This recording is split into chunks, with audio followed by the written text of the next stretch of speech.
কাটছে জুলাই আগস্টের প্রতিটি সূর্যোদয় ও সূর্যাস্ত। আবু সাইদ, তাহমিদ, শুদ্ধ, বাবার কোলের অবুঝ সেই শিশুটি, জানালার গ্রিল ধরা সেই মা, ছাদের হাওয়ায় উঠতে চাওয়া বাচ্চাটি, অব্যক্ত থাক ধর্ষিতা বোনের না বলতে পারা করুণ অর্থনায়। সময় বলে দেবে সব, গোপন থাকেনি রাজা ইডিপাসের পা।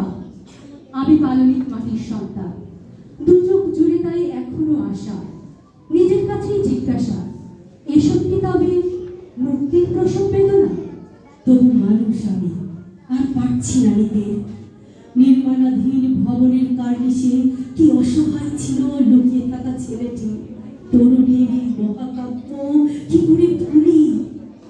তুমুল প্রচেষ্টা, দানবের থাবা থেকে নিয়ে যেতে বন্ধুর অর্ধমৃত দেহটি। একদিকে সশস্ত্র পিশাচ, অন্যদিকে নিরস্ত্র মুক্তির স্বপ্ন। তারুণ্য আছে নিজেই বুঝি যুদ্ধের শিরোনাস্ত্র। অনির্বাণ প্রত্যয় শিখা মৃত্যুর আগে ওরা এনে দেবে। লাশে লাশে হোক জনপুলিশের গাড়ি বোঝায়।